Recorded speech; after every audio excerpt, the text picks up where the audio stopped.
सुनिए डॉक्टर श्याम सुंदर पराशर जी की यह अद्भुत कथा। आज की इस कथा में भक्तों ज्ञान की पराकाष्ठा दिखाया जाएगा। किस प्रकार एक राक्षस कुल में एक भागवत भक्त जन्म लेता है और अपने पूरी पीढ़ी का उद्धार कराता है। तो इस ज्ञानमयी कथा को ध्यान से सुने और प्रेम से बोलिए श्री राधे राधे। कर रहा है ये ऊटपटांग बातें तुझे कौन सिखा रहा है? प्रहलाद जी मुस्कुरा के बोले, पिताजी सो जा नहीं जय देव जनाई। अंधों की एक लाइन जा रही थी, आगे वाला गड्ढे में गिरा, आवाज हुई धम, तो दूसरे अंधे सब सावधान हो गए। क्यों भाई, रास्ता ठीक तो है। अब गिरे हुए अंधे ने सोचा हम तो गिरे ही पड़े, इनको भी क्यों छोड़े, अन्यथा हो सकता है हमको ही छोड़ के चले जाए। तो बोला नहीं, रास्ता तो बहुत बढ़िया है, आराम से चले आओ, ऐसी कोई परेशानी की बात नहीं। तो दूसरा भी गिरा धम, अरे फिर आवाज हुई, क्यों भाई कुछ गड़बड़ है क्या? दूसरे ने सोचा ये दुष्ट ने हमको नहीं बताया तो हम किसी को क्यों बताएं। नहीं नहीं, रास्ता तो बहुत प्यारी है, आराम से चले आओ। अंत में लाइन में जितने थे सब धमाधम होते चले गए, किसी ने किसी को भी सावधान नहीं किया। यही संसार है। घर गृहस्थी के जाल में गिर करके जिंदगी भर उधेड़ बुन करते रहते हैं, नौनते लकड़ी के पीछे भागते रहते हैं। बुढ़ापे में चाह के थोड़ा होश आता है, सारी जिंदगी यूं ही बर्बाद कर दी। पर जिनको होश आ जाता है वो भी अपनी संतान को सावधान कोई नहीं करता। जैसे हम गिरे वैसे तुम भी गिरो। अंधा यथांधई रूपगी यमाना बाची सतंत्या मुरुदाम निबद्धा। प्रहलाद जी कहते हैं, पिताजी इसी प्रकार से सारा संसार अंध परंपरा से गिरता चला जा रहा है। संसार के गर्त में कोई किसी को सावधान नहीं करता। कोई भाग्यशाली ही होता है जिसको ये विवेक जाग जाए, जो समय रहते सजग सावधान हो जाए। अब तो भयंकर क्रोध आ गया। हिरण्यकश्यप को बोला, मैं समझ गया मेरा बेटा पूरी तरह बर्बाद हो गया। भगवत भक्ति का भयानक रोग लगा है और मैं जानता हूं ये बीमारी संक्रामक है, कोरोना की तरह फैलती है, एक से दूसरे को तुरंत ही लगती है। एक कोई सिद्ध भजनानंदी संत कहीं जन्म ले ले तो उसके संपर्क में आने वाले कई मालाधारी कंठीधारी तैयार हो जाते हैं। तो संक्रामक रोग है। अभी तो प्रहलाद अकेला है, कहीं इसकी बीमारी और लोगों में न फैले, इसलिए इस रोगी को ही ठिकाने लगाओ। छिंद्यात् तदंगम यदुदात्मनो हितम, उस अंग को काट दो जो रोग से ग्रसित हो, इसलिए मार दो इसे। आदेश दिया तो असुर टूट पड़े और पकड़ के मारने के लिए प्रहलाद जी को उठा के ले गए। दिग्गजई दंत सुकश्य अविचारा बपातनई माया भी सन्निरोधश्य गरदानई रभोजनई। पर्वतों से गिराया, पानी में डुबाया, होलिका ने जलाया, विषपान कराया, भोजन पर प्रतिबंध लगाया, मारण मोहन सब करवाया, फिर भी कुछ नहीं बिगाड़ पाया। तब मन में घबराया। तब संडामर्ग जी ने आके समझाया कि महाराज परेशान मत होइए, बच्चा है बदल जाएगा, थोड़ा समय हमें और दीजिए। ठीक है तो ले जाओ। गुरु जी वापिस फिर ले आए। पर सूरदास कारी कामर पे चढ़े न दूजो रंग। जो रंग इन पर चढ़ चुका था वो उतरने वाला तो था नहीं। एक दिन गुरुजी कहीं किसी कार्यवश बाहर गए, मौका पाकर विद्यार्थी खेलने निकल पड़े। प्रहलाद जी ने सबरे बुला लिए और बोले एक नया खेल सीख। कौन सा? बोले आंख मिचौनी। बोले ये तो पुराना खेल है, बताओ किसने प्रारंभ किया? बोले ये तो हमें नहीं मालूम। प्रहलाद जी बोले हम बताते हैं। जीवात्मा परमात्मा दोनों पक्के मित्र हैं, सुवर्णावेत सदृश सखायो। दोनों ने कहा चलो आंख मिचौनी खेलेंगे। तो पहले कौन छुपेगा? जीवात्मा बोले हम छुपेंगे, आप ढूंढिए। भगवान बोले जाओ छुप जाओ, और जब मैं छुपूंगा तो तुम्हें भी ढूंढना पड़ेगा। बोले ठीक रही महाराज। तो सब जीवात्मा महाप्रलय की दशा में परमात्मा के ही उदर में विलुप्त हो जाते। कल्पांत एतद् अखिलम जठरेन गृह्णन्। कल्पांत में क्या होता है? सब भगवान के पेट में समा जाते हैं, छुप गए। परंतु भगवान ने जब सृष्टि का शुभारंभ किया तो एक एक जीव को उसके पूर्व कर्मानुसार ढूंढ ढूंढ के निकाला और जगत में जन्म दे दिया। भगवान बोले हमने तुम सबको ढूंढ लिया, अब तुम्हारी बारी है हमें ढूंढने की। इसी जगत के कण कण में हम भी छुपे बैठे, तुम हमें ढूंढ के बता दो। और जो भी जीव जगत में छुपे जगन्नाथ को जिस दिन जान लेगा उसी दिन जन्म मरण का खेल हमेशा के लिए उसका समाप्त हो जाएगा। और जब तक नहीं जाने तब तक पुनरपि जननम पुनरपि मरणम, घूमते रहो, खेलते रहो, ढूंढते रहो। उसे जब ढूंढोगे तभी ये खेल खत्म होगा, तब तक ये जन्मना मरना खत्म होने वाला नहीं है। वेद भगवान भी कहते हैं तमेव विदित्वा मृत्युमेति नान्यः पंथा विद्यते अनाय। उसको जाने बिना मृत्यु से बचने का अन्य कोई दूसरा रास्ता नहीं है, न अन्यम पंथा विद्यते। इसलिए मित्रों, जानना है तो कुमारावस्था से जानना चालू कर दो, तब बुढ़ापे तक जान पाओगे। कौमार आचरित प्राज्ञो धर्मान भागवतानिह, दुर्लभम मानुषम जन्म तदप्य ध्रुवमर्थकम। दुर्लभ है मनुष्य शरीर, मिल गया है तो निश्चिंत मत हो जाना। अध्रुवम, एक पल का भरोसा भी नहीं है कितने दिन के लिए मिला है। पानी का बलबूला है, कब फूट गया पता नहीं। इसलिए देह छूटने से पहले जो कुछ करना चाहो जल्दी से कर लो। 100 साल की उम्र भी मिल गई तो भजन का निश्चित समय कोई नहीं होता। आप सोचोगे हम तो 100 साल जिएंगे, अभी इतनी जल्दी क्या, बाद में कर लेंगे। तो 100 साल की उम्र में 50 साल तो आपके सोने में गए, आधी उम्र तो सोते सोते चली जाती है। 20 वर्ष बचपन के अबोधावस्था में चले गए, 80 के बाद के 20 वर्ष पहले ही निकाल लो, बाद में कुछ कर ही नहीं पाओगे। अब 10 वर्ष जो जवानी के हैं तो विवाह के बाद केवल देवी जी के मंत्र कान में सुनाई पड़ेंगे, बाकी कुछ समझ में ही नहीं आएगा। कथम प्रियाया अनुकंपिताया संगम से रहस्यम रुचिरांश्च मंत्रान। प्रहलाद जी कहते हैं देवी जी के ही मंत्र रुचिकर लगेंगे, यौवन में भी भजन नहीं हो पाएगा। इसलिए जिंदगी जब तक रहेगी फुर्सत न होगी काम से, कुछ समय ऐसा निकालो प्रेम कर लो प्रभु राम से। विद्यार्थियों ने कहा कि प्रहलाद, वही विद्यालय तुम्हारा वही हमारा, वे गुरुजी तुम्हारे वे हमारे, पर ये गुरुजी ने कभी नहीं सिखाया, तू कहां से सीख गया भाई? प्रहलाद जी बोले जब माता जी के पेट में था तब नारद जी ने मेरी माँ को सिखाया, माँ के पेट में मैंने सीख लिया। ओहो, तो उस दिन गुरुजी ठीक ही कह रहे थे, ये पढ़ा पढ़ाया पैदा हुआ है। भाई प्रहलाद, तेरी बातें बड़ी प्यारी लगती हैं, मन तो हमारा भी होता है तेरे साथ खूब कीर्तन करें, पर तेरे पिताजी से बहुत डर लगता है भाई। प्रहलाद जी बोले जिन प्रभु ने मेरी रक्षा करी वो तुम्हारी रक्षा क्यों नहीं करेंगे भाई? मेरे घर के ही भगवान नहीं है, अमृतस्य पुत्राः वयम, हम सब उन्हीं की संतान हैं, चाहे कोई भी जीव हो, देवासुरो मनुष्यो वा यक्षो गंधर्व एव वा, भजन मुकुंद चरणम स्वस्तिमान स्याद यथा वयम। मैं उदाहरण हूं, दैत्य पुत्र हो करके भी प्रभु का प्यारा हूं, भगवान मेरी हर संकट में रक्षा कर रहे हैं, तो क्या तुम उनके प्यारे नहीं बन सकते? एक बार मुझ पर विश्वास करके, एक बार प्रेम से प्रभु को पुकार के देखो। विद्यार्थी बोले तो अब जो होगा देखा जाएगा प्रहलाद, कुछ गड़बड़ हो जाए तो तू संभाल लेना, हम तेरे साथ हैं। चलो तो हो जाए कीर्तन। फिर तो जितने प्रहलाद जी के सखा संघाती थे सब ताली बजा बजा के नाचने लगे। आप भी एक बार प्रहलाद जी के साथ गा लो। जो प्रहलाद जी के मित्र हैं वो जरूर गाएंगे, पर हिरण्यकश्यप के मित्र हों तो जबरदस्ती नहीं गवाएंगे, उनसे हम जबरदस्ती नहीं करेंगे। राधा राधा कृष्ण राधा राधा राधा कृष्ण राधा राधा राधा कृष्ण राधा राधा कृष्ण राधा। गोविंद गोविंद गोपाला मुरली मनोहर नंदलाला, गोविंद गोविंद गोपाला मुरली मनोहर नंदलाला, गोविंद गोविंद गोपाला मुरली मनोहर नंदलाला, गोविंद गोविंद गोपाला मुरली मनोहर नंदलाला, गोविंद गोविंद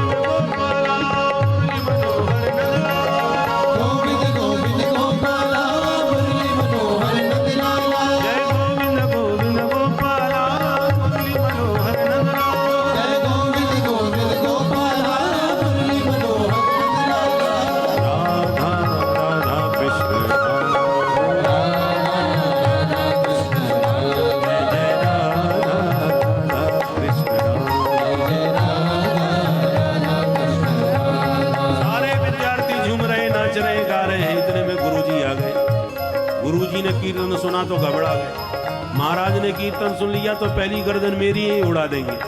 भागे भागे गए, सरकार गजब हो गया। क्या हुआ आचार्य? बोले महाराज आपके बेटे की बीमारी फैल गई, चल के देख लो उसने विद्यालय की क्या हालत कर दी। सुनते ही कोपावेश चलत गात्र पुत्रम हंतुम मनोदधे। कोप में कांपता हुआ चल पड़ा, आज अपने बेटे को अपने हाथ से मार डालूंगा। जो आके देखा सारे विद्यार्थियों को होश ही नहीं। गोविंद गोविंद गोपाला मनोहर नंदलाला,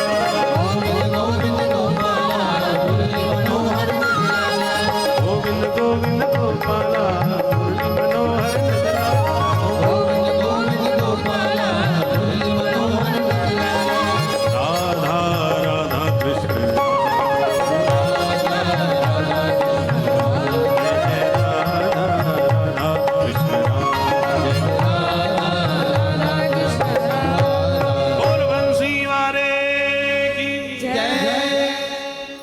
क्रोध में अट्टहास किया। हिरण्यकश्यपु ने कीर्तन सन्नाटे में बदल गया। सारे विद्यार्थी देखते ही कांप गए। प्रहलाद को इशारा किया, वो आ गए, अब तू संभाल।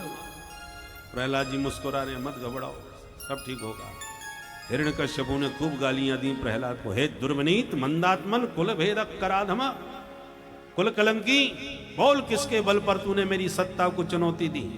शासनम किम बलोत्यगा, किसके बल पर मेरे शासन को चुनौती देने का दुस्साहस किया है तूने प्रहलाद? और प्रहलाद जी ने निर्भीक होकर के जवाब दिया, न केवलम में भवतश्च राजन्, न केवलम में भवतश्च राजन्, सवै बलम बलिनां चापरे,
बल नहीं है। आपको जिन ब्रह्मा जी के वरदानों से बल प्राप्त हुआ है पिताश्री, मेरे प्रभु उन ब्रह्मा को भी बल देने वाले हैं। ब्रह्मादयो ये न वशम प्रणीता। हिरण्यकश्यपु ने कहा, यह तेरा भगवान सबको बल देता है तो मेरे से क्यों डरता है? बोल कहां है तेरा भगवान, पहले उसी को देखूं, बता। प्रहलाद जी बोले, आपका प्रश्न गलत है पिताश्री, ये पूछिए कहां नहीं है। वेदादि शास्त्र कहते हैं, ईशावास्यमिदं सर्वम सर्वम खलमिदं ब्रह्म सर्वम विष्णुमयम जगत हरि व्यापक सर्वत्र समाना। सब जगह। अच्छा, क्वाशो यदि स सर्वत्र कस्मात् स्तंभे न दृश्यते। प्रहलाद, यदि वो सर्वत्र है तो मुझे इस खंबे में क्यों नहीं दिखता? प्रहलाद जी खंबे की ओर देख के बोले, मया तु दृश्यते, हमें तो दिख रहे। अच्छा, तेरा ईश्वर इस खंबे में भी है? बोले हाँ। और भगवान कहां?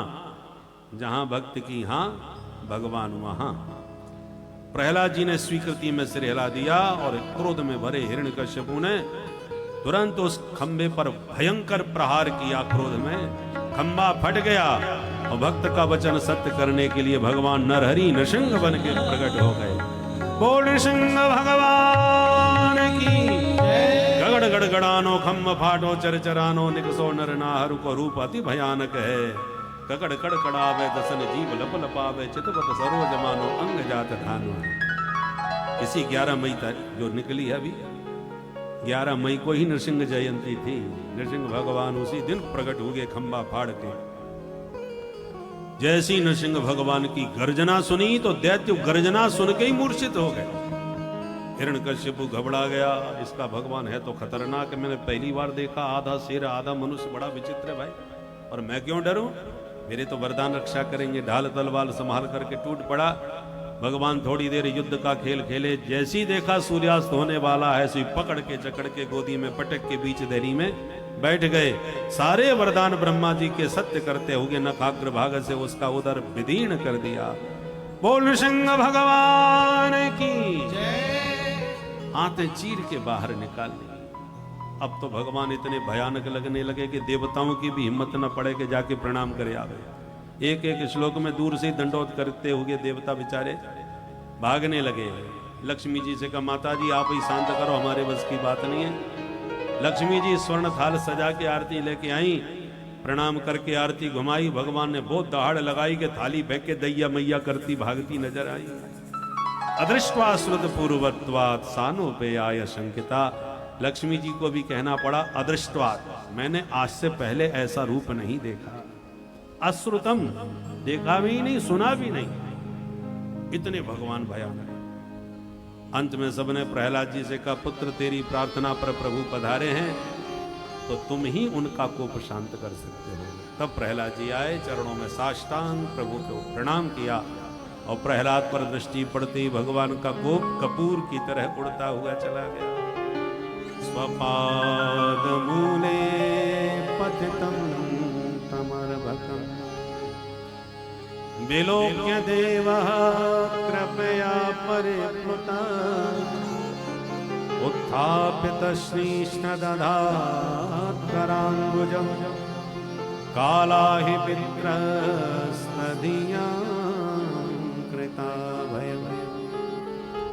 चरणों में पड़े प्रहलाद को देखते ही प्रभु ने उठा के गोद में बैठा लिया और अपना वरद हस्त प्रहलाद के सिर पर रख दिया। भगवान का कर कमल कैसा है, कालाहि वित्रस्तधियां कृता भयम्। काल रूपी व्याल से जीव को सदा के लिए अभय प्रदान करने वाला भगवान का कर कमल है। भगवान ने कहा, वत्स तुम्हारा अंग इतना कोमल है कि छूने में भी भय लगता है, और इन दुरांत इन दुष्ट दैत्यों ने इस सुकुमार शरीर पर इतना अत्याचार किया केवल मेरा नाम लेने से। मुझे आने में अति विलंब हो गया पुत्र, इसलिए मेरे अपराध को तुम क्षमा करना। स्वयं हाथ जोड़ के भगवान क्षमा मांगे। क्षंतव्यमंगे यदि में समय विलंब। प्रहलाद जी के तो आनंद का ठिकाना नहीं रहा, चरणों में प्रणिपात किया। 42 श्लोकों से भगवान की बहुत दिव्य स्तुति गई। प्रहलाद जी कहते हैं, प्रभु ब्रह्मादिक देवता धारा प्रवाह वेद मंत्रों से स्तुति करके चले गए, आप संतुष्ट नहीं हो गए तो मैं दैत्य पुत्र आपको किन शब्दों से प्रसन्न करूं। पर सुना है 12 गुण संपन्न ब्राह्मण भी यदि आपके पादार बिंद से विमुख हो जाए तो वो अपना कल्याण नहीं कर सकते, और कोई स्वपच भी क्यों ना हो, आपके चरण कमलों का आश्रय लेकर के वो भी भव वारिधि को पार कर सकता है। प्रभु मैं तो रजोगुण तमोगुण से भरा हुआ दैत्य हूं, आपके साक्षात पुत्र ब्रह्मा जी आपको संतुष्ट नहीं कर पाए। और मैं सोचता हूं भले ही वो आपके सगे बेटा हूं, पर कभी आपने अपने बेटा ब्रह्मा को गोद में लेके इतना प्यार किया जितना आज मुझे कर रहे हैं। बेटे को ना सही तो अपने पोते को, भगवान भोले बाबा को कभी गोद में लिया? मुझे नहीं लगता कभी लिया होगा। न ब्रह्मणो न तो भवस्य न वैरमाया यन्मेर्पितः शिरसि पद्मकर प्रसाद। ब्रह्मा शंकर श्री लक्ष्मी संकर्षण आदि को भी आपने इतना स्नेह नहीं दिया होगा जो इस दैत्य पुत्र पर आपने वर्षा दिया। भगवान बोले, बेटा डर तो नहीं लग रहा? बोले, बिल्कुल नहीं। ना हम विभिन्नजते भयानकास्य जिह्वार का नेत्र भ्रकुटी रवसोग्रदश्नात्। आपकी लपलपाती जिह्वा, कटकटाते दांत, भयानक अंगारे बरसाते सूर्य के समान नेत्र संसार को भयाक्रांत कर रहे हों, पर अहम न विभेमी, मुझे बिल्कुल डर नहीं लग रहा। क्यों? बोले सरकार शेर दहाड़ता है तो सारे जंगल में भगदड़ मच जाती है, पर शेर का बच्चा थोड़ी डर के भागता है, वो जानता है कि ये मेरे पिता हैं, मैं क्यों डरूं। ऐसे ही आपने मेरे लिए ये विचित्र रूप बनाया है तो मैं क्यों डरूं। भगवान गदगद हो गए, पुत्र मांगो क्या चाहते हो। प्रहलाद जी ने कहा लेना देना व्यापारियों का काम है, हमारे आपके बीच में लेन देन कहां से आता है। न सभृत्य सबई बणिक, जो आपसे कुछ चाहता हो मांगता हो, मेरी दृष्टि में वो भक्त नहीं है, व्यापारी है। भगवान बोले बेटा मेरी प्रसन्नता के लिए ही कुछ मांग लो। प्रहलाद जी बोले मांगने से प्रसन्न है तो यही मांगता हूं कि जीवन में कभी कुछ मांगने की इच्छा ही पैदा ना हो, बस यही वरदान दे दीजिए। भगवान बोले ये कोई मांगना हुआ, तुम मांग नहीं सकते और मैं दिए बिना रह नहीं सकता प्रहलाद। चलो बैठो सिंहासन पर, एक मनवंतर पर्यंत राज्य करो, उसके बाद पार्षद बन के सदा मेरे साथ रहो। और भगवान ने प्रहलाद जी को सिंहासन पर अभिषिक्त कर दिया। पद पर बैठते ही प्रहलाद जी को पूज्य पिताजी याद आ गए। प्रभु एक इच्छा मन में हो गई, मांग लो। हाँ मांगो।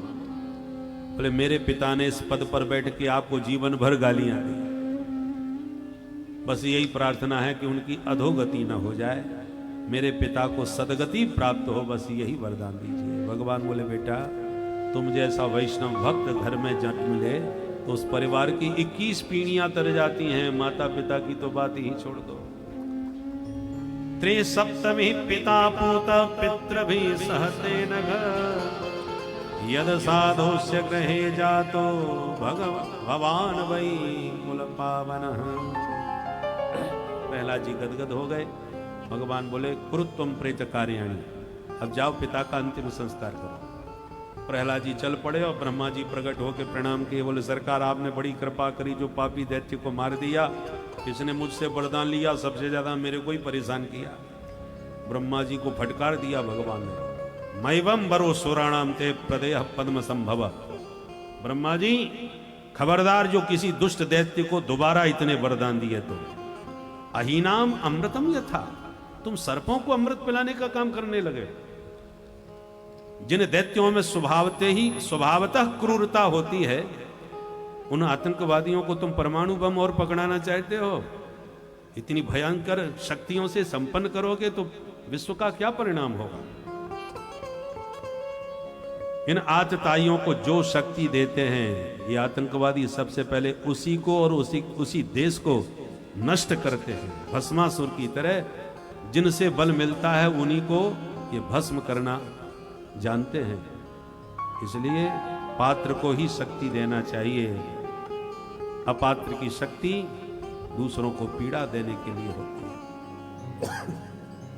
ब्रह्मा जी ने कान पकड़ लिए, प्रभु दोबारा ऐसी भूल नहीं होगी।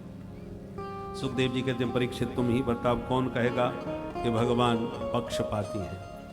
दैत्य पुत्र होते हुए भी देखो प्रहलाद जी पर कैसी कृपा प्रभु ने बरसाई है। 12 महाभागवतों में 2 दैत्य हैं, प्रहलाद जी और राजा बलि, परम वैष्णव। तो भगवान ये नहीं देखते कि तुम किस जाति बिरादरी के हो। हरि को भजै सो हरि को होई, जात पात पूछे नहीं कोई। भगवान नहीं देखते किसी जाति बिरादरी के।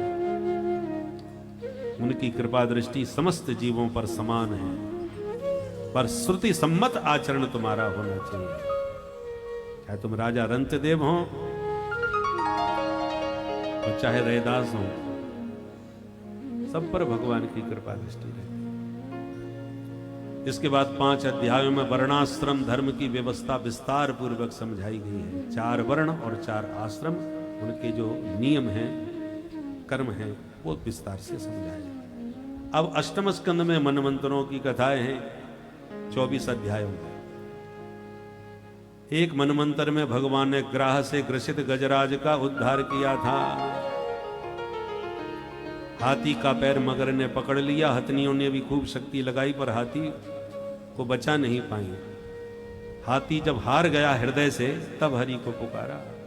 और अष्टम स्कंद के 3 अध्याय में जो गजराज ने स्तुति गाई है, इसको गजेंद्र मोक्ष कहते हैं। बड़े बड़े संकट से मुक्ति देने वाला ये स्तोत्र है, इसका पाठ करना चाहिए। ओम नमो भगवते तस्मै यत एतच्चिदात्मकम् पुरुषायादि बीजाय परेशाय विधीमहि। गजेंद्र ने पूरे एक अध्याय में स्तुति गाई है, पर एक बार भी किसी देवता का नाम नहीं लिया। एवं गजेन्द्रमुपवर्णित निर्विशेषम ब्रह्मादयो विविध लिंग विधाभिमाना। ब्रह्मादिक देवता खड़े हैं कि नाम ले तो हम इसकी सहायता करें, पर नाम ही नहीं लेता। तो भगवान को लगा ये स्तुति फिर किसकी मानी जाए। बोले जो किसी की स्तुति नहीं वो हमारी। जो माल किसी का नहीं होता वो सरकारी खजाने में चला जाता है। इसलिए भगवान तो दौड़ पड़े और गरुड़ारूढ़ नारायण को जब देख लिया तब नाम लिया। सोन्तः सरुशुरवलेन गृहीत आर्तो दृष्ट्वा गरुत्मति हरिं खौपात चक्रम उत्क्षिप्य साम्बुजकरं गिरिमाः कृच्छ्रान् नारायणाखिल गुरो भगवन् नमस्ते। कमलाकांत के चरणों में कमल दल समर्पित किया। भगवान ने तुरंत सूंड पकड़ के खींच लिया और ग्राहात विपाटित मुखात अरिणा गजेन्द्रम अरिणा चक्रेण ग्राहात मुखात विपाटितवान। भगवान ने चक्र के द्वारा ग्राह का मुख फाड़ दिया और गज ग्राह दोनों का उद्धार हुआ। दोनों ही शापित थे संतों के द्वारा, जो मुक्त हो गए। एक ने अगस्त मुनि को प्रणाम नहीं किया तो शाप दिया कि जा तू हाथी बन जा, और एक ने देवल ऋषि को पानी के भीतर जाके प्रणाम किया तो शाप दे दिया जा तू मगर बन जा। अब लो दोनों तरफ से खतरा। एक ने प्रणाम नहीं किया तो भी शाप मिला, और एक ने प्रणाम किया उसको भी शाप मिला। इसका मतलब क्या है? प्रणाम जरूर करना चाहिए, पर कैसे करना चाहिए यह समझना चाहिए। अनुचित ढंग से प्रणाम करोगे तो आशीर्वाद की जगह अभिशाप भी मिल सकता है। प्रणाम करने वाले कभी कभी तुम्हारा इतनी जोर से माथा पटक देते हैं, और कभी कभी तो प्रणाम करते समय अपने नाखून ऐसे गाप देते हैं कि बस पूछो मत। आप जिसको आपने प्रणाम किया उसको आपने नाखून गाप दिया या खोपड़ी से पटक कर उसका पैर का अंगुली तोड़ दी, तो वो आशीर्वाद देगा क्या? हम तो भुक्तभोगी हैं, कई बार ऐसा भोग चुके हैं। एक बार संयोग से हमारे पैर पर चोट लग गई थी। अब पैर के वो अंगूठा जो था उसी के ऊपर की हड्डी थोड़ी क्रैक हो गई। तो अब डॉक्टरों ने कहा ज़्यादा समस्या नहीं है, वो अपने आप ही ठीक हो जाएगा, बस उसको संभाल के रखिए, दोबारा चोट ना लगे। ठीक है। अब किस किस को अनाउंस करके बताते रहे कि पैर में चोट लगी है, भैया प्रणाम मत करना। बिना पूछे क्यों किसी को बताए, और ना बताएं तुम्हारा जो आवे वो सीधा वहीं हाथ मारे सबसे पहले। महाराज महीनों लग गए अभी तक ठीक नहीं हो पाया। बोलो राधे राधे। क्योंकि सीधा वहीं पर प्रहार होता है, और वो भी विशेषकर चलते फिरते ज्यादा होता है। कई बार तो ऐसा होता है कि हम आराम से जा रहे हैं, पीछे से पैर पकड़ लिया। परिस्थितियां देख कोई विचार नहीं कर। आप स्टेशन पे जा रहे हो और पता चला कि वो गाड़ी खड़ी है और सीटी मार के बस चलने ही वाली है, और पंडित जी ने दौड़ लगाई और आपने देख लिए, अरे महाराज जी बहुत दिनों के बाद दर्शन दे, जरा आशीर्वाद तो दो। और महाराज जी को ट्रेन दिख रही है, तुम्हें आशीर्वाद का पड़ा है। तो ऐसे अवसरों पर कभी कभी साप भी मिल जाता है। देवल ऋषि ने इसीलिए साप दिया कि वो सूर्य भगवान को अर्घ दे रहे थे, पानी में खड़े थे, और इस गंधर्व ने जाके पैर पकड़ के महाराज जी दंडोत। बाबा जी तो घबरा गए, चिल्ला के भागे, अरे मगर ने पकड़ लिया। सो खिलखिला के हंसने लगा, बाहर निकल, अरे महाराज जी मैं हूं, दंडोत कर रहा हूं। बोले नालायक ऐसे प्रणाम करता है, जा साप देता हूं तो मगर ही हो जा। बन गया बेचारा मगर, पर आदत नहीं गई। आज इसने हाथी का पैर पकड़ लिया तो इसका उद्धार भी हो गया, गज ग्राह दोनों मुक्त हो गए। एक बार भगवान ने सागर मंथन करा के देवताओं को दिव्य अमृत का पान कराया था। उस समुद्र मंथन में भगवान के प्रमुख 3 अवतार हुए। देवता असुर दोनों ने मिलके सामूहिक अभियान चलाया। काहे का?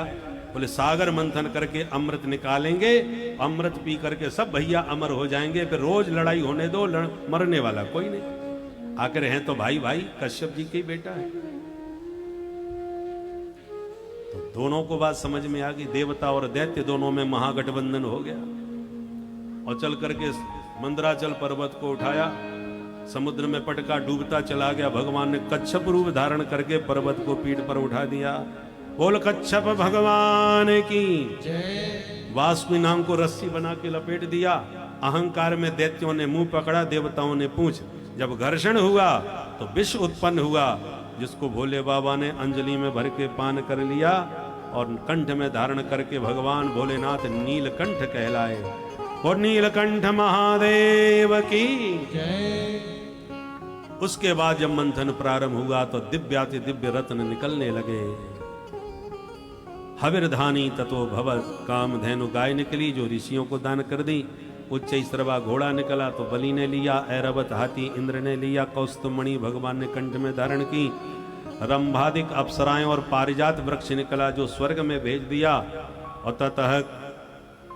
ततश्चाविर्भू साक्षात् श्री रमा भगवत परा। रंजयन्ति देशः कान्त्या विद्युत सौदामणि यथा। अष्टम स्कंद के 8वें अध्याय के 8वें श्लोक में महालक्ष्मी का प्रादुर्भाव हुआ। वो लक्ष्मी मैया की जय। लक्ष्मी जी ने स्वयंवर करते हुए सबको फैल कर दिया। इनमें ये कमी उनमें वो कमी, अंत में नारायण के कंठ में वरमाला डाल दी तो लक्ष्मी नारायण की हो गई। पुनः मंथन हुआ तो वारुणी प्रकट हुई जो असुरों ने ग्रहण करी। और अब की बार मंथन करते भगवान धन्वंतरी अमृत कलश लेके प्रकट हो गए। बोल धन्वंतरी भगवान की जय। आयुर्वेद के प्रवर्तक भगवान धन्वंतरी है। अमृत कलश छीन करके सारे दैत्य भाग गए। देवता रोते रह गए। भगवान छैल छबीली छोरी बन के छम छम करते पहुंच गए। दैत्य उनकी रूप सुधा पर मुग्ध हो गए और कहा, देवी जी हम भाइयों में झगड़ा है, कौन पहले पिए, यदि आप बांट दोगी तो झगड़ा हमारा खत्म। भगवान बोले मैं बांट तो दूंगी पर कम ज्यादा हो जाए तो मेरे से भी झगड़ा मत कर बैठना। बोले नहीं नहीं देवी, वचन देते हैं आपसे कोई झगड़ा नहीं होगा। तो लाओ हमें दो। अमृत लेके भगवान बोले ऊपर पानी पानी नीचे गाढ़ा गाढ़ा, मैं कैसे बांटूंगा बताओ। तो दैत्यों को लगा ये तो बाद में पिएंगे तो गाढ़ा गाढ़ा माल मिलेगा बढ़िया। तब तक देवता दिखाई पड़ गए। ये कौन है? बोले हमारे सौतेले भाई हिस्सा मांगने आए हैं। भगवान बोले तुम कहो तो ऊपर का पानी पानी दो दो बूंद इन्हीं को ना पिला दूं? हाँ ठीक है देवी, जो तुम उचित समझो करो। भगवान का संकेत पा करके देवता लाइन में बैठ गए। भगवान देवताओं को पिलाते गए, दैत्यों की ओर मुस्कुराते रहे। दैत्य मुस्कान पर लट्टू बने रहे और अमृत देवता पीते रहे। स्वरभानु दैत्य होशियार था, वो सशंकित हो गया। देवता बन के सूर्य चंद्र के बीच घुस के बैठ गया। भगवान ने उसको भी पिला दिया। सूर्य चंद्र ने संकेत दिया, भगवान ने पट्ट से उसकी गर्दन उड़ा दी और झट से वो गटक गया अमृत। इसलिए मरा नहीं, दो हिस्सों में बदल गया, जो राहु और केतु के नाम से जाना गया। बोल मोहिनी भगवान की जय। भगवान अमृत के साथ अंतर्धान हो गए। तब दैत्यों को होश आया, ए भैया वो देवी जी किधर गई? एक बोला देवी जी को छोड़, वो अमृत किधर गया जिसके लिए इतनी मेहनत करी। अब ना देवी का पता ना अमृत। सामने ध्यान से देखा तो देवता डकारे लेके पेट पर हाथ घुमा रहे हैं।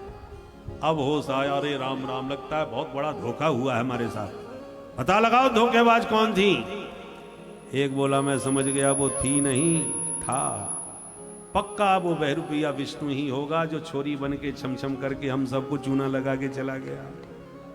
क्रोध में भरे असुर टूट पड़े देवताओं के ऊपर। और तत्र देवासुरो नाम रण परम दारुण। बड़ा भयंकर देवासुर संग्राम छिड़ा। सारे दैत्य मारे गए, देवता विजयी हुए। पर मृत दैत्यों को शुक्राचार्य जी ने मृत संजीवनी विद्या से जिंदा कर लिया। शुक्राचार्य जी ने कहा हमारी बात मानोगे? बोले गुरुजी जिंदगी आपने दी है, जो कहोगे सो करेंगे। बोले सबसे पहले ब्राह्मणों की सेवा करो, इनका आशीर्वाद लो। बोले ठीक है गुरुजी। ब्राह्मणों को खुश करने में कितनी देर? बढ़िया खीर मालपुआ तस्मई रबड़ी चकाचक घुटबा के मोटा सा लिफाफा पकड़ा दो। फिर देखो शरीर वर्चस्वमायुष्य मारोग्य माँ विधात, आशीर्वाद बरसने लगे। ब्राह्मणों ने आशीर्वाद में अमोघ रथ बलि को प्रदान किया कि इस रथ में हम ब्राह्मणों के आशीर्वाद का कवच है, कभी जीवन में आप हार का मुख नहीं देखोगे। अच्छा, बलि बैठ के सीधा स्वर्ग पर हमला कर दिया। देवगुरु बृहस्पति समझ गए, देवताओं लड़ना मत, नहीं बुरी तरह मारे जाओगे। क्यों? बोले ब्राह्मणों का तेज बलि के साथ है, तो क्या करें? बोले भाग लो, इसी में भलाई है। भाग गए बेचारे देवता। स्वर्ग पर अधिकार बलि ने ले लिया। शुक्राचार्य जी ने कहा देख लिया ब्राह्मणों के आशीर्वाद का चमत्कार, कुर्सी तो मिल गई, अब बहुमत भी सिद्ध कर लो फटाफट। वो कैसे होगा? बोले शतक क्रतु का पद है, 100 यज्ञ करने के बाद ही तुम परमानेंट बैठ पाओगे। ठीक है गुरुजी, तो कराओ यज्ञ। नर्मदा के तट पर होने लगे विशाल यज्ञ राजा बलि के। परंतु देव माता अदिति दुखी है कि मेरे बच्चे भटक रहे हैं, क्या करूं? कश्यप जी ने कहा पयोव्रत करो। कब? फाल्गुन श्यामले पक्षे द्वादशाहम पयोव्रत। फाल्गुन शुक्ल में किया जाता है। 12 दिन का पयोव्रत माता ने किया। भगवान ने प्रकट होकर दर्शन दिया और कहा माँ मैं स्वयं तुम्हारा बेटा बन के आ रहा हूं। माँ के गर्भ में आए और भादों के शुक्ल पक्ष की द्वादशी में भगवान बटुक बामन बन के प्रकट हो गए। बोल बामन भगवान मोदमाना महर्षय कर्माणि कारयामासो पुरस्कृत्य प्रजापति। बामन भगवान का बटुक रूप देख करके महात्मा मुग्ध हो गए। धूमधाम से जनेऊ संस्कार हुआ। सभी ने अपनी अपनी तरफ से कुछ उपहार बामन भगवान को दिया। पर बृहस्पति जी ने कहा बटुक जी इतने भिक्षा से काम नहीं चलेगी, तो आप बलि के यहाँ जाओ और त्रैलोकी की भिक्षा मांग के लाओ। जो आ गया। बामन भगवान छाता ताने, बगल में आसन दबाए, कमंडलू लिए और खटपट खड़ाऊं चटकाते हुए बलि के द्वार पहुंच गए। इतना दिव्य तेज कि बलि तो देखते ही उठ के खड़ा हो गया और ब्राह्मणों के साथ स्वागत किया। स्वागतम ते नमस्तुभ्यं ब्रह्मन किं करवामते ब्रह्मर्षीणां तपः साक्षात् मन्ये त्वार्य वपुर्धरम। मानो मूर्तिमंत तप ही मेरे सन्मुख प्रकट हुआ है बालक के रूप में। मैं आपका स्वागत करता हूँ। अद्यनः पितरस्तृप्ता अद्यनः पावितम कुलम। मेरे पितर तृप्त हो गए, कुल पावन हो गया। यद भवान आगतो ग्रहान, जो चल के आप मेरे घर आए, क्या सेवा कर सकता हूँ? मन में जो लेके आए हो मनोरथ कह दो। गाम कांचनम गुणवद्धाम मृष्टम तथान्नपेयम उतवा विप्रकन्या। बौने हो, विवाह नहीं हुआ हो तो वो भी बता देना, बढ़िया ब्राह्मण की बेटी से विवाह करा दूंगा आपका। उतवा विप्रकन्या, क्या चाहते हैं? बामन भगवान बोले भैया तुम्हारा नाम सुन के बस दर्शन करने चले आए, हमें कुछ नहीं चाहिए, हम तो संतोषी ब्राह्मण हैं। पर तुम ब्राह्मण भक्त हो ये सुन करके मिलने की इच्छा हुई तो चले आए। बलि ने कहा महाराज ब्राह्मण का बेटा बिना मतलब तो कहीं नहीं जाता, कुछ तो मनोरथ लेके अवश्य ही आए होगे, संकोच न करो, मन की बात कहो। भगवान बोले हमने समझ लिया, तुम दिए बिना मानोगे नहीं और हमने आज तक किसी से लिया नहीं। तुम्हारा मान रखने के लिए चलो मांग लेते हैं। क्या? पदानि त्रीण दैत्येन्द्र सम्मतानि पदा मम। मेरे इन पैरों से केवल 3 चरण भूमि का दान कर दो। बलि ठहाका मार के हंसने लगा। रे ब्राह्मण देवता, तेरी बातें तो बड़ी वयोवृद्धों जैसी है, परंतु त्वम बालः बालिस्मति, तो बच्चा का बच्चा रहा और बाल बुद्धि है तेरे। मुझसे मांगने वाला जीवन में कभी दोबारा हाथ नहीं पसारता, सोच समझ के मांगो बिटुक बटुक। भगवान बोले हमने पहले ही कह दिया था हम संतोषी ब्राह्मण हैं। एतावते जिज्ञासम वित्तम यावत प्रयोजनम। जितना मुझे आवश्यक लगा मैंने मांग लिया, उससे ज्यादा नहीं मांगूंगा। ठीक है महाराज, तो जैसा आपको उचित लगा। अब शुक्राचार्य जी टेढ़ी निगाह से देखें, मैंने बड़े बड़े अष्टोत्तर सत कराए पर ये बटुक मुझे कभी दिखाई नहीं पड़ा, किसी कार्यक्रम में अनुष्ठान में आया नहीं। आज ये कहां से आ गया? और बातें इतनी बड़ी जोरदार कर, इतना संतोषी ब्राह्मण भी नहीं देखा। झगड़े ये तो देखे कि अरे जजमान ये क्या दे रहे हो तुम, हमने इतनी मेहनत करके कथा सुनाई और यहां मामला उल्टा ही हो रहा है। जजमान कह रहा है मेरी नाक कट जाएगी यदि इतना दिया तो, और पंडित जी कह रहे इससे ज्यादा हम ले ही नहीं सकते। ये मामला बड़ा विचित्र है। ऐसा ब्राह्मण कोई दिखा नहीं आज तक। चलो मैं देखूं आकर है कौन।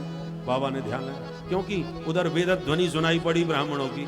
इदम विष्णुर्विचक्रमे त्रेधाने दधे पदम समूढ़मस्य पाग्मुसुरे स्वाहा इदम विष्णु।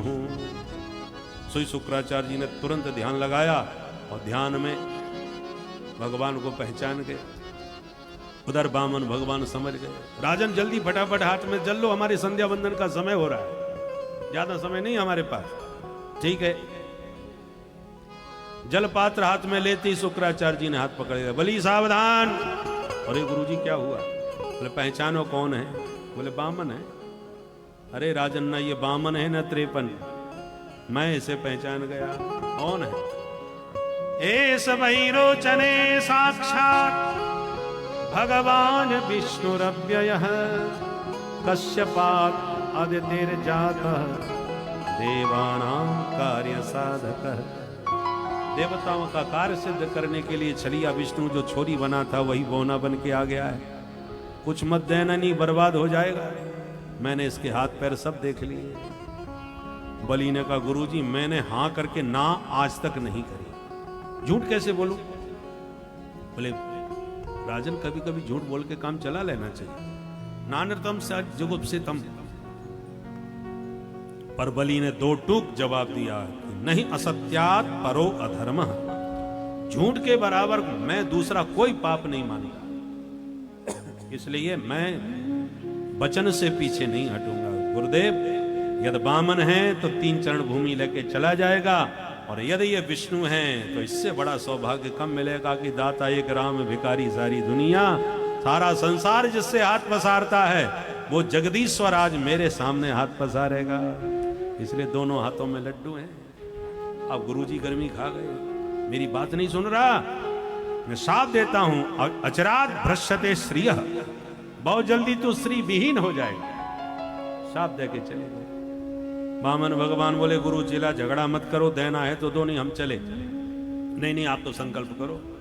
हाथ में जल लिया और लंबा चौड़ा सावणी जैसा संकल्प पढ़ा, और जैसी जल छोड़ा तुरंत भगवान ने अपना विराट रूप प्रकट कर दिया। ये आंख फोड़ने वाली बात पुराणांतर है, भागवत में उसकी चर्चा नहीं है। विराट रूप दिखा करके भगवान ने 2 चरणों में संपूर्ण त्रैलोक के नाप लिया। और 3रा चरण कहां रखूं राजन पूछने लगे। बलि ने कहा महाराज 2 चरणों में धन गया, 3रा चरण मेरे माथे पर रखकर इस धनवान को भी आप स्वीकार कर लीजिए। पदम तृतीयम कुरुशीष्ण में निजम। भगवान प्रसन्न होकर के बलि के माथे पर पादारविंद रख दिए। बलि मांगो क्या चाहते हो, हम तुमसे बहुत प्रसन्न हुए भाई, क्योंकि दानियों में तुम जैसा कोई नहीं। जो अपने जीवन का भी दान कर दे उसी का नाम है बलिदान। बलि की तरह जो अपने जीवन को भी दान कर दे। बलि ने कहा बस मैं तो एक ही इच्छा रखता हूं कि आप सदा मेरी आंखों के सामने रहें, निहारता रहूं। भगवान बोले सदा सन्निहितम वीर तत्र माम द्रक्ष्यते। भगवान तुम सुतल लोक में जाकर के राज्य करो, आगामी मनमंत्र के तुम ही इंद्र बनोगे, और मैं तुम्हारा द्वारपाल बन के खड़ा रहूंगा, तो 24 घंटे हमारे दर्शन पाते रहना। और ऐसा कह के भगवान सुतल लोक में बलि के साथ प्रविष्ट हो गए। बोल वामन भगवान की। इस प्रकार से एक बार भगवान ने मत्स्यावतार लेके भी सत्यव्रत मनु की प्रलय पर्यंत रक्षा की थी। ये रही मनमंत्रों की कथाएं। अब नवम स्कंद में सूर्य वंश में राम जी और चंद्र वंश में श्याम जी 24 अध्यायों में। सुखदेव जी कहते हैं विस्तार से सुनाऊं तो 100 साल में भी सूर्य वंश नहीं सुना पाऊंगा। न शक्यते विस्तर तुम वक्तुम वर्ष सतैरपि, इसलिए संक्षेप में ही सुन लो। श्रीमन नारायण के नाभि कमल से ब्रह्मा, ब्रह्मा के बेटा मरीचि, मरीचि के कश्यप, कश्यप के विवस्वान, विवस्वान के श्राद्ध देव मनु, जिनकी श्रद्धा पत्नी से एक बिटिया पैदा हुई इला देवी। पर राजा ने कहा बिटिया नहीं बेटा चाहिए, तो गुरुजी ने बिटिया को बेटा बना दिया और नाम रख दिया सुद्युम्न। बाद में फिर 10 बेटा हो गए, इक्ष्वाकु, नृग, सरियाती, प्रसद, नवग, इनसे विस्तार हो गया। सरियाती जी की बेटी सुकन्या ने चवन मुनि की आंखें फोड़ दी, तो चवन मुनि से ही उसका विवाह कर दिया। बाद में चवन मुनि ने अश्विनी कुमारों को बुला के न जाने कौन सा चवन प्रास खाया कि बुढ़े से जवान हो गए, बढ़िया सी आंखें भी हो गई। इन्हीं सरियाती जी के वंश में राजा रेवत हो गए, जिनकी पौत्री रेवती जी का विवाह कन्हैया के बड़े भैया दाऊ दादा बलराम जी से संपन्न हुआ था। महाराज मनु के दूसरे बेटा नभग, नभग के नाभाग, नाभाग के अम्बरीश हो गए, जिन अम्बरीश का विरोध करने पर दुर्वासा मुनि के पीछे सुदर्शन चक्र चल पड़े। त्रैलोक में भागे पर किसी ने आश्रय नहीं दिया। अंत में भगवान ने भी हाथ खड़े कर दिए। अहम भक्त पराधीनो यस्वतंत्र इव द्विज। भगवान कहते मैं भी भक्तों के अधीन हूं दुर्वासा जी, अपना कल्याण चाहो तो भक्ति की शरण में जाओ। तब अम्बरीश के चरणों में आके गिरे, और अम्बरीश ने जब प्रेम की सौगंध दिलाई तब सुदर्शन शांत हुए। दुर्वासा जी को कान पकड़ के कहना पड़ा, अहो अनंत दासानाम महत्वम दृष्ट मध्य में। प्रभु आपके दासों का महत्व आज हम जान गए। ऐसे अम्बरीश के वंश में आगे चल के फिर युवनासु हुए। युवनासु के भी संतान की समस्या भई, तो उन्होंने मंत्र पढ़े, पानी को गलती से पी लिया तो उनके पेट से मानधाता हुए। मानधाता की 50 बेटियां सौभरी मुनि को बिहाई। इसी वंश में आगे चल के सत्यव्रत हो गए। इन्हीं के वंश में राजा त्रिशंकु हो गए, हरिश्चंद्र हो गए, हरिश्चंद्र के रोहित हो गए, रोहित के बाहुक हो गए, बाहुक के सगर हो गए, सगर की एक रानी के 60,000 बच्चे हो गए जो कपिल भगवान की दृष्टि से भस्म हो गए।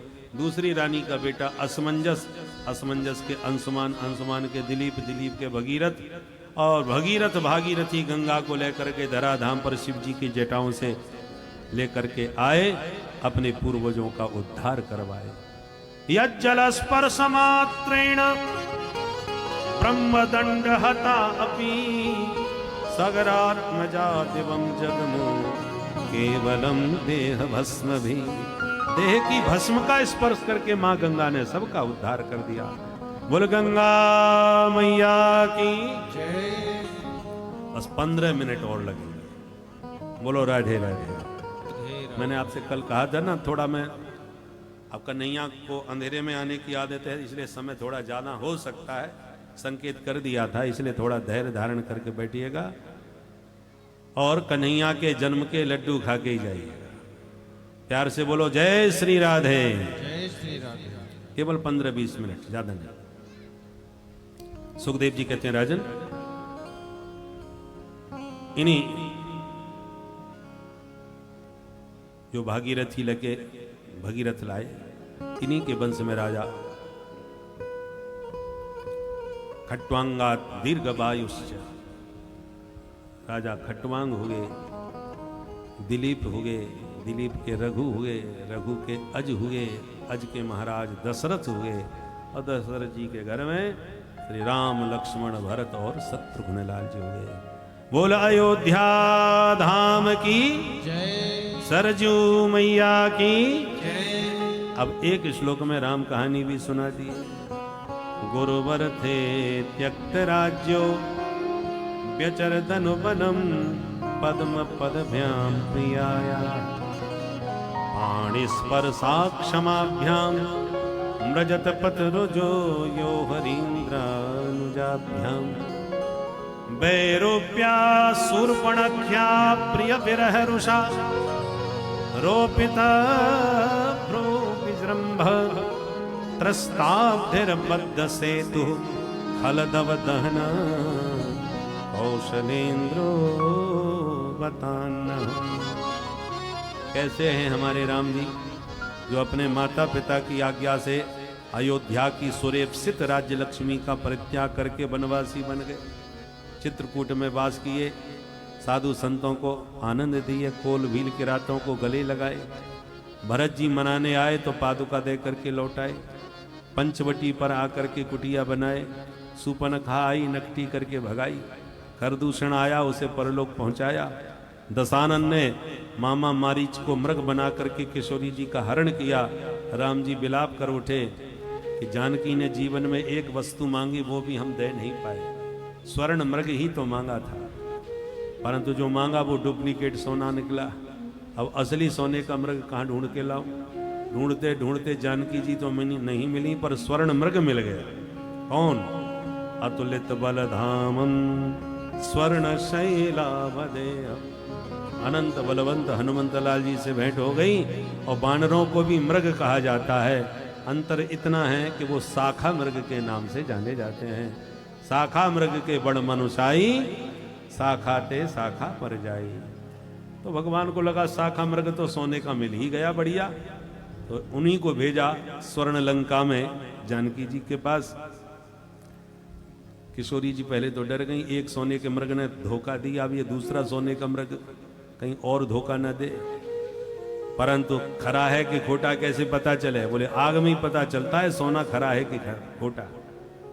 आग में तपा के देख लो, लगे हाथ परीक्षा हो ही गई।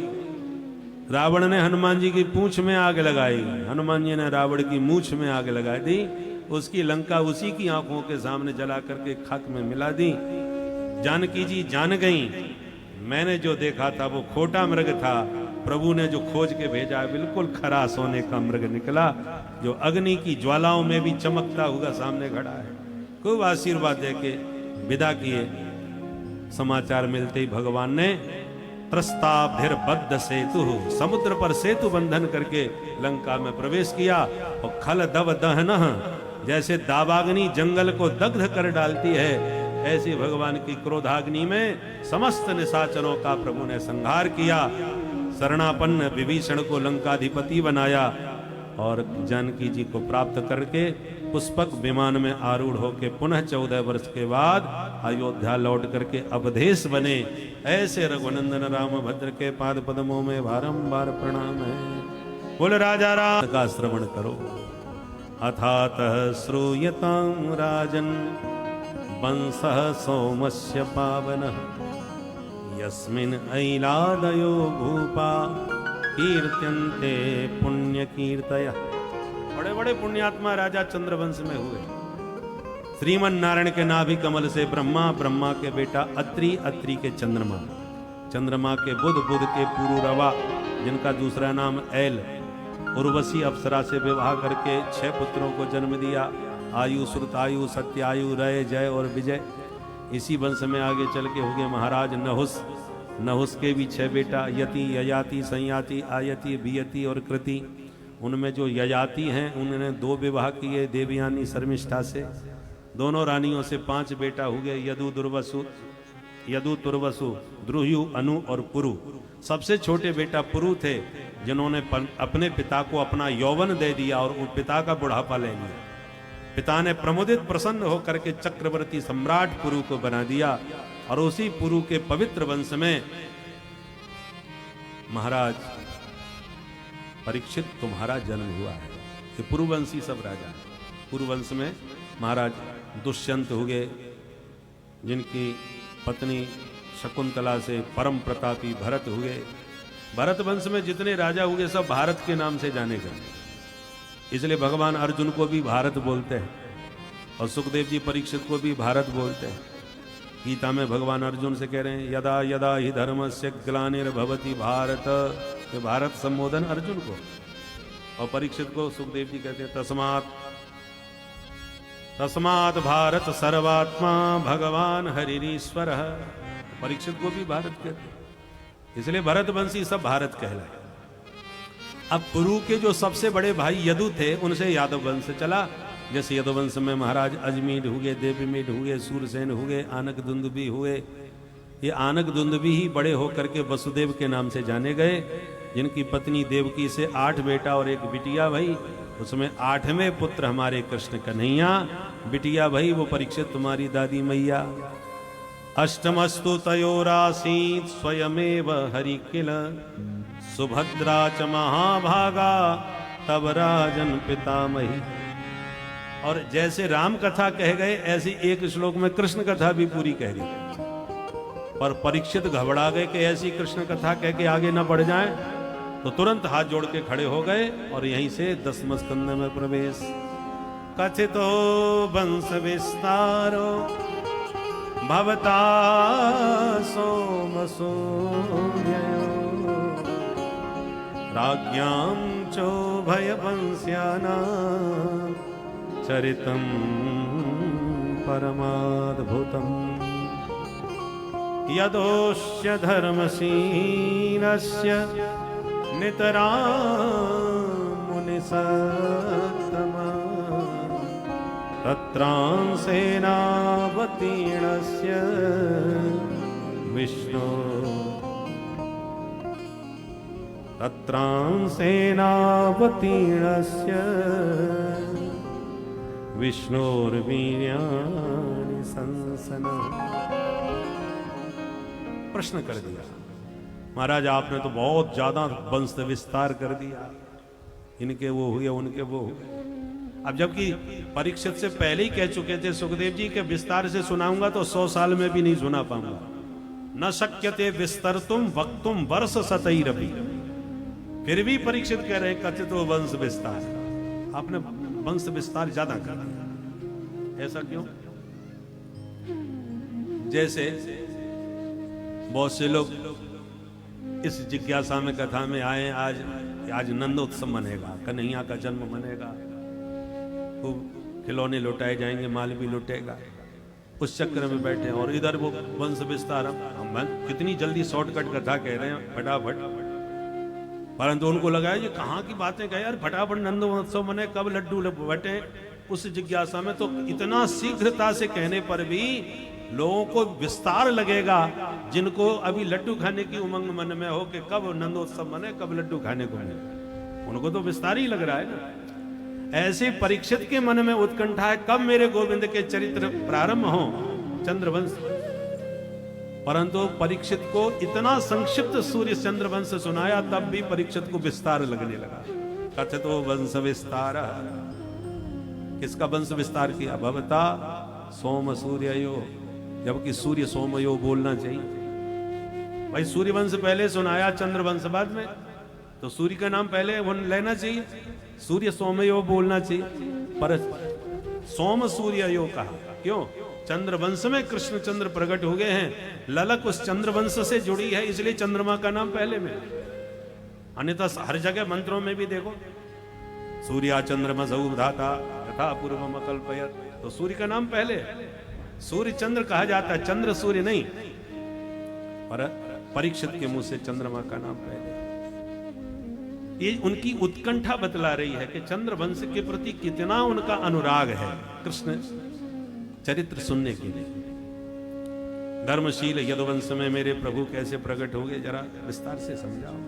क्योंकि कृष्ण कथा भवरोग की होम्योपैथिक दवा है।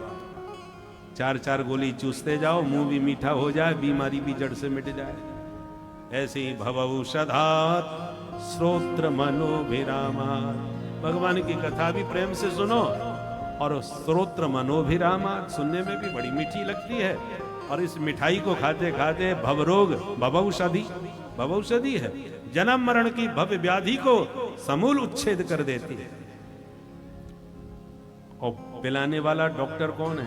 पानी का इंजेक्शन लगाने वाला नहीं, निवृत्त तरसई रूपगीयमा, जिनको कौपीन की भी अपेक्षा नहीं है, कोई तृष्णा जिनके भीतर नहीं है, सारी तृष्णाएं जिनकी निवृत्त हो चुकी हैं, ऐसे निवृत्त तृष्णा वाले परमहंस परिव्राजकार सुखदेव जी जैसे परमहंस की वाणी से निकला हुआ ये दिव्य अमृत है। कौन अभागा होगा जो इसे पी करके अपना भवरोग न मिटाना चाहे। मेरे पितामहों को कौरवों के सैन्य सागर के द्वारा पार लगाने वाले मेरे प्रभु हैं। मेरी माँ उत्तरा के गर्भ में आके मुझे जीवन दान देने वाले वे ही प्रभु हैं। इसलिए महाराज आप उनकी कथा में कंजूसी बिल्कुल मत करो। मेरे भूख प्यास की कोई चिंता न करना महाराज, क्योंकि पिबंतम त्वन्मुखाम भोजक्षुतम हरि कथा अमृतम, आपके मुखारबिंद से जो अमृत निकल रहा है, इसको पीकर न भूख लगती है न प्यास, चकाचक बस यही पिलाते रहो। सुखदेव जी प्रसन्न हो गए। परीक्षित ध्यान से सुनो। जब इस पृथ्वी पर चारों तरफ अत्याचार, दुराचार, भ्रष्टाचार, पापाचार छा गया, तो गौर भूत्वा सुनमुखी खिन्ना क्रंदंती करुणम विभो, गाय का रूप धारण करके यह पृथ्वी करुण क्रंदन करती, देव वृंदों के साथ हरि की शरण में गई। सबने पुरुष सूक्त से दिव्य स्तुति करी। तो भगवान ने ब्रह्मा जी को प्रेरित किया। ब्रह्मा जी ने सबको सावधान किया, सुनो सुनो भाई, हमारी ऊपर बात हो गई, पर हमें भी तो बताओ क्या बात हुई है। बोले भगवान आने वाले। तो कहाँ आने वाले हैं? बोले वसुदेव गृहे साक्षात भगवान पुरुष परः, वो परम पुरुष भगवान वसुदेव जी के घर में आने वाले हैं मथुरा मंडल में। इसलिए आप लोग भी चलो, उनकी अगवानी का स्वागत का प्रबंध करो। राष्ट्रपति प्रधानमंत्री बाद में आते हैं, पहले उनका विभाग आ जाता है व्यवस्था संभालने के लिए। तो जैसे ही देवता चलने लगे तो देवियों से कहा तुम जाओ, हम जा रहे हैं उधर। ब्रह्मा जी बोले रुको रुको, इनको भी साथ में लेके जाओ। क्यों? ये क्या करेंगे? बोले प्रभु अकेले थोड़ी आ रहे हैं, वो भी जुगल जोड़ी से आ रहे हैं। जनिष्यते तत्प्रियार्थम संभवन्तु सुरस्त्रियः। जनिष्यते तत्प्रिया, उनकी प्राण प्रिया भी प्रकट होने वाली है बरसाने में वृषभानुनंदनी बनके।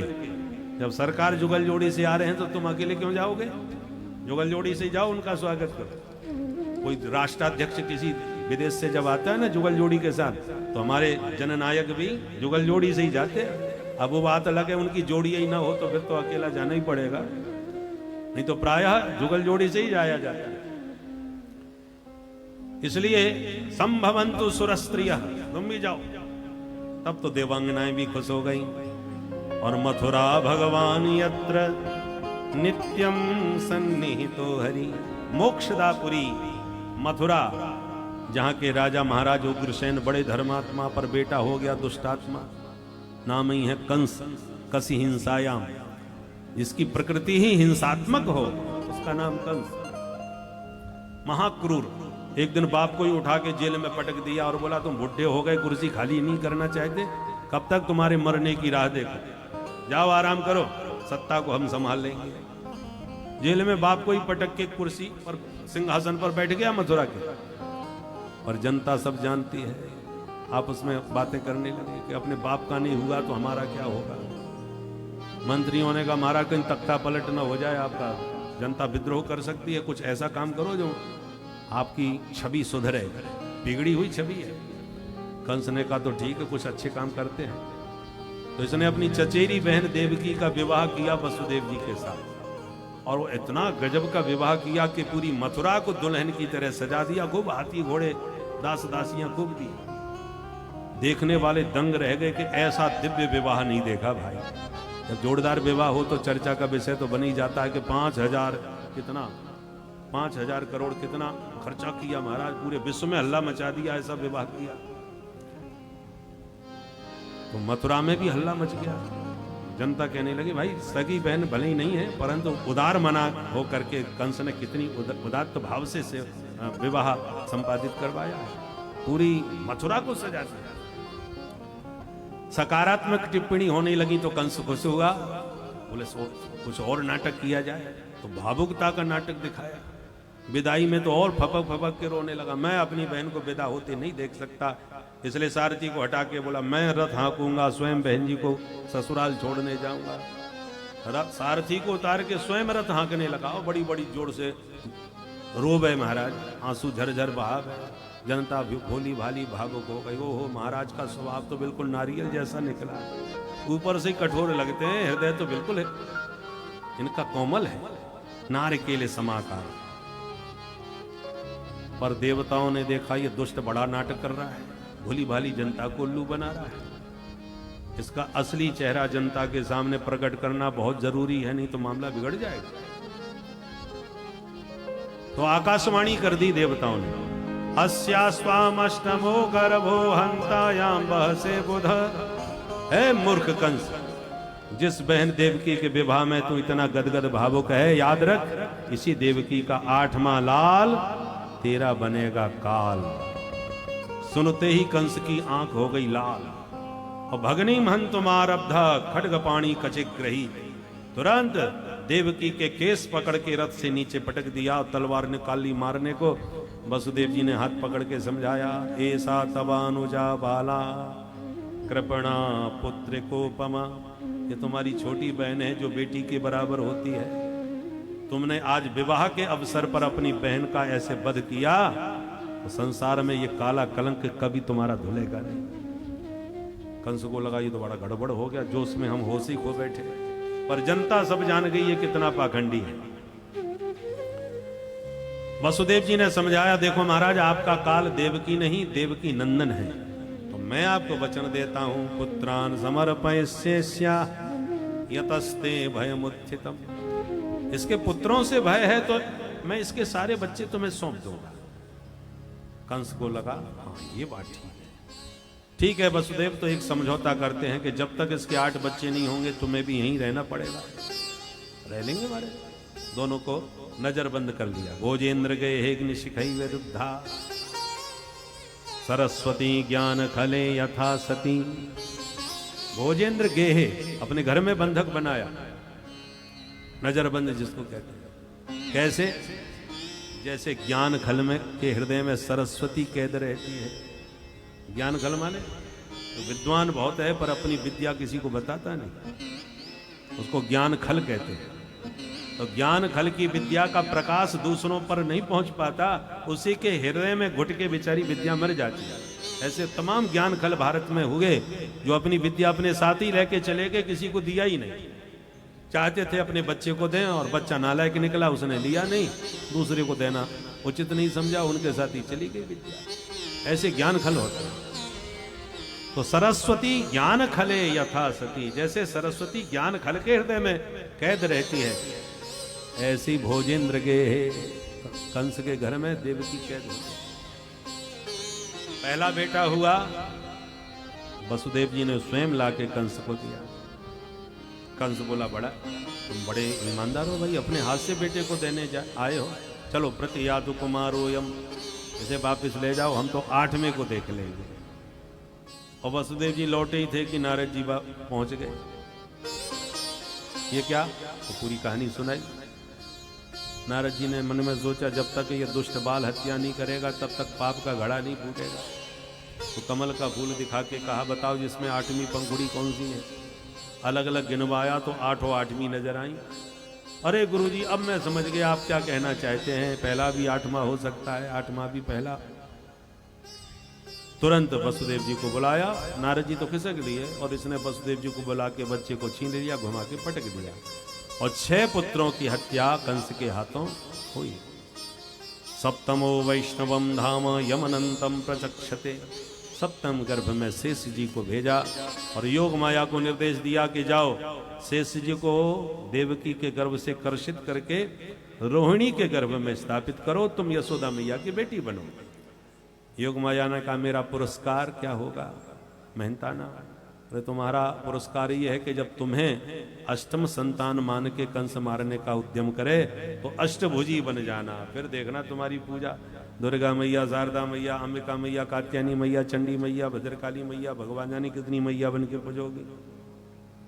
और इतनी ही नहीं, संतोषी मैया और जाने कौन कौन सी मैया और नई नई पैदा होंगी, खूब नाम होगा। योग माया ने वही किया जो प्रभु ने आदेश दिया।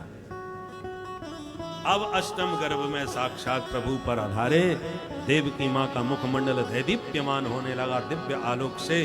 देवता समझ गए प्रभु गर्भ में आ गए। सारे देवता गर्भस्थ हरि की स्तुति करने चले आए।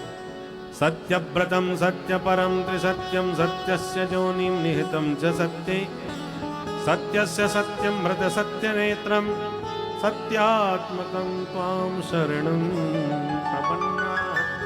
सारे देवता सत्य सत्य कहकर स्तुति करने लगे। क्यों? क्योंकि देवताओं के मन में एक डर बैठा है। क्या?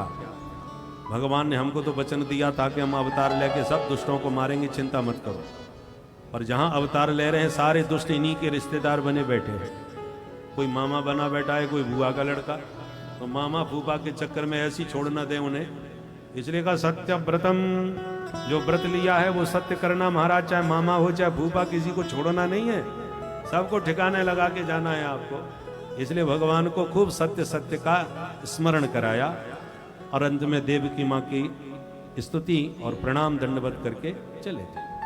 अथ सर्वगुणोपेत काल परम शोभन। अब प्रभु के प्राकट्य का शुभ समय आ गया, भादों का महीना आ गया, कृष्ण पक्ष आ गया, अष्टमी तिथि आ गई, बुधवार आ गया, रोहिणी नक्षत्र आ गया, हर्षण योग आ गया, बवकर्ण आ गया। मध्य रात्रि 12 बजे का समय हो गया। राम जी दिन में तो श्याम जी रात में, राम जी शुक्ल पक्ष में, श्याम जी कृष्ण पक्ष में, सब मामला उल्टा है। परंतु जब कन्हैया आए तो भादों के महीने में भी नदियों का जल निर्मल हो गया। नद्यः प्रसन्न सलिला। रात के 12 बजे भी सरोवर में सरसज विकसित होने लगे, कमल कमलाकांत का स्वागत करने लगे। अष्टमी तिथि में भी चंद्रमा पूर्णिमा की तरह चमकने लगे। और उस मध्य रात्रि में भगवान शंख चक्र गदा पद्म लेकर के प्रकट हो गए। ओ लक्ष्मी नारायण भगवान की तमद्भुतम बालकमम्बुजे क्षणम चतुर्भुजम शंख गदायुधायुधम। चतुर्भुज नारायण का दर्शन करके देवकी वसुदेव ने प्रणाम किया और मन ही मन वसुदेव जी ने 10,000 गायों के संकल्प का अपना मानसिक गौदान का संकल्प किया। देवकी वसुदेव दंडवत करके भगवान की दिव्य स्तुति गा उठे, परंतु भगवान बोले, मां आपने पूर्व जन्म में कठोर तपस्या करके मुझे पुत्र के रूप में मांगा था, मैं पहले भी कृष्ण गर्भाधि के रूप में आ चुका हूं, आज पुनः आपका बेटा बनूंगा। बेटा बनते ही गोकुल में छोड़ आना, वहां से कन्या को उठा लाना, बाकी किसी से मत घबराना। सारी बातें समझा के इत्युक्ता स्थित हरिस्तुष्णी भगवान आत्ममायया पित्रो संपश्यतो सद्यो बभूवः प्राकृत शिशु। सारी बातें समझा के भगवान नन्हे से लाला बन के प्रकट हो गए। बोल बाल कृष्ण लाल की। पर रोए गाए बिल्कुल नहीं, तूषणी बभूव, बिल्कुल चुपचाप रहे। रामावतार में तो बहुत रोए थे, सुन वचन सुजाना रोदन ठाना, बहुत रोए, पर कन्हैया ने तो आवाज भी नहीं निकाली। क्यों? जानते थे रामावतार में रोए तो दास दासियां मंगल गीत गाती हुई नाचती कूदती आई, और कन्हैया जानते हैं हम कहीं रो पड़े तो लाठी बंदूक लेके मामा जी टूट पड़ेंगे। यहाँ का माहौल ठीक नहीं है, इसलिए शांत ही रहे। वसुदेव जी ने देर न लगाई, लाला को उठा के सूप में लिटा के सिर पर बैठा के जैसे ही चलने लगे, हथकड़ी बेड़ी अपने आप खुल गई, दरवाजे खुल गए, पहरेदार सो गए,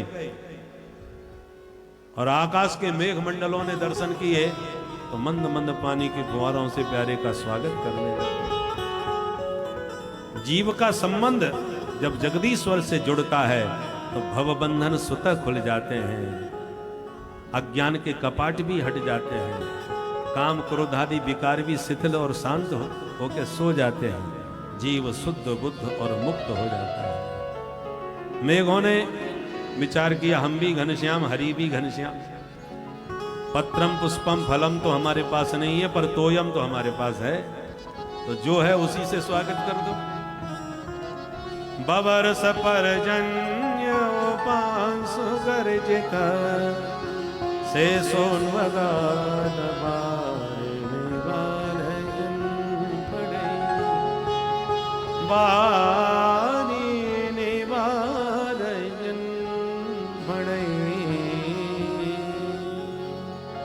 पानी की फुहारों से स्वागत किया मेघों ने। 1000 फन तान करके शेष भगवान अन्नवगात पीछे पीछे चल दिए। जमुना महारानी ने दर्शन किए, उमड़ पड़ी प्यारे के दर्शन को। भगवान समझ गए पिताजी डूबे जा रहे हैं और देवी जी को चरण छूने की पड़ रही है, तो चरण नीचे लटका दिया, जिन चरणों का प्रक्षालन करके यमुना जी शांत हो गईं। यमुना पार करके नंद भवन में जाके लाला को सुला के वहां से लाली को उठा लाए, और जैसे ही भवन बंदी गृह में आए, हथकड़ी बेड़ी पुनः लग गई, दरवाजे सब बंद हो गए। कन्या वो जोर से गला फाड़ के रोई तो पहरेदार जग गए। कंस को खबर दिए, कंस दौड़ा भागा आया, देवकी की गोदी से कन्या को छीन के आकाश में घुमाया। कन्या हाथ छुड़ा के उड़ गई और बोली, अरे पापी, मुझे तू क्या मारेगा, तुझे मारने वाला पैदा हो गया। कंस कांप गया, बहन जी कहाँ पैदा हो गया, नाम तो बता दो। कन्या बोली, पूरी जन्म पत्री नहीं बताऊंगी। किम मया हतया मंदा जातः खलु तवांत कृत यत्र क्ववा पूर्व शत्रु मां हिंसी कृपणान वृथा। तेरा शत्रु तेरे आसपास है, ये तुझसे ज्यादा दूर नहीं है। यों कह के देवी विंध्याचल पर्वत पर विंध्यवासिनी मैया के रूप में विराजमान हो